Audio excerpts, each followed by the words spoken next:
Okay, so this is gonna be the last video I post in a very long time, probably, because I'm gonna go ghost a little bit. There's a lot of things happening. The first screenshot that I showed is a photo of one of the shelves in my room, because right now I'm in the process of emptying my room and getting rid of everything. Because my family is planning to move soon. We haven't decided exactly where to move yet, but wherever that is where I will be. And another thing I also decided that I want to do is I'm interested in the Canadian reserves right now, um, for many reasons, because I'm aware that there's a lot of benefits to join the reserves right now. And I also understand that obviously from a YouTube video that I watched, a guy that's actually in the reserves and he's an instructor. In the video, he said specifically that the military or army or the reserves or the CAF isn't for people that just want to go there and get their education paid or get the benefits, right? It's a lot more than that. It's a lot more work. So because it's I'm kind of I have to really prepare for myself in these next coming months. The process, I believe, takes about 6 to 12 months to get accepted, so it's a little bit lengthy. So 6 to 12 months is enough time for me to optimize myself and bring it up to the next level. So right now, even though I'm weight training in the gym, which is great, my cardio and endurance isn't too great. I haven't, 30 minutes in the cardio isn't nowhere near enough as a soldier, right? And I might even be expected to do is it rucksack running, where you have like a 40-pound bag in your backpack and you're running for miles, kind of like David Goggins. So maybe I'll take it to that level of training. Obviously, I'm not gonna do 100 miles ultra marathon runner, but maybe they said you need at least have to be able to run 5 kilometers. Maybe what I'll try to do is double that, right? Who knows? Maybe I'll set up a goal for myself to be able to eventually.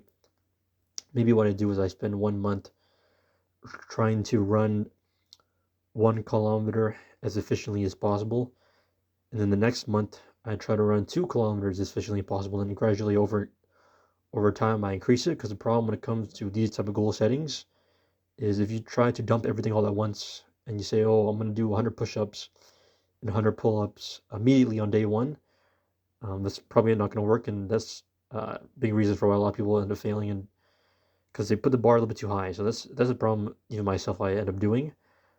So instead of trying to start off big, I'm going to start off small. But if I haven't said this already, right, no one's forcing me to do this. This is a decision that I decided to make on my own, and I think it's going to keep me in check. Because right now, not to say that, because we are kind of living in a difficult time right now, right? The economy is kind of tanking, and what's going on around the world politically is also going crazy, right? The U.S.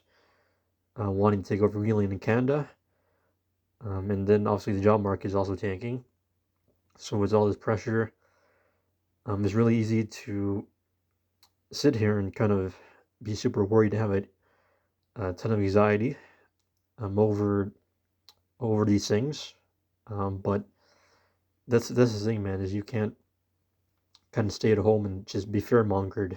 You got to go out there and you got to fight for your life, fight for your rights, and the reason why you have to do that is because it's your future. So even though I'm young, and people say, oh, you're 22, I'm soon gonna be 23, right?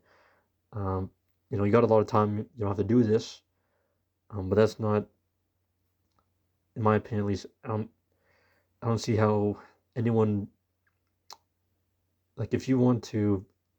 It's kind of, what's interesting is social media kind of makes it a big deal right now. That being average is like a bad thing, but being average actually isn't a bad thing. What people don't understand is there are certain things that you have to do in order to be above average, and if you don't want to be average, there's a lot more effort that you have to put into it, right? There's a cliche saying uh, that is, all you have to do is become 1% better every single day. The truth is, if that quote was true and everybody applied it to their lives, then we would all probably be Bill Gates, right? Or we would all probably be Elon Musk, right? So that quote is not true. Getting 1% better every single day is actually very difficult to do. So part part of wanting to be above average, if that's what you want to do, or if you want to become successful, what you have to understand is there's going to be a lot of things that you don't want to do in order to reach the level of success you want to achieve. And that's the reason why I think most people just don't end up doing it. It's too much. And it's understandable. Like most people probably won't understand me, and that's okay. Because it took me a long time to figure out who I am and how I work, and I finally realized how I work. And I'll kind of use this analogy. Some people might think this is like bullshit, but I promise you it's not. If someone were to give me or tell me I'll give you $1 million and you don't have to work a day in your life, I don't think I can do it. And the reason why I don't think I can do it is I don't think I'll be able to kind of sit at my house or my own home or apartment or whatever complex I'll be living in. It'll be nice for maybe the first month, maybe the first 2 months, 3 months, but then afterwards I would go insane. And I would go insane because of all that comfort. I think some people say, oh, comfort is great and competition is the bad thing, but I disagree. I think without competition and without the ability to want to strive, we're just dying inside, right? That's an interesting thing that Tony Robbins said. Tony Robbins has a very famous quote where he says, and he talks about how there's this feeling that you get when you're not improving and you're not becoming better at something. You feel like you're slowly dying inside. And that's what it is for me right now. I feel like I'm just rotting at home. Even though I'm sending all these job applications, I'm just getting rejected over and over again. And I don't want to sit here anymore and wait for things to happen. I can't do that anymore. I need to go out there and make things happen. So that's going to do it for me, guys, and I'll see you guys in the near future. Maybe, I don't know. That's kind of the final message I want to leave is don't let things happen to you. Make things happen.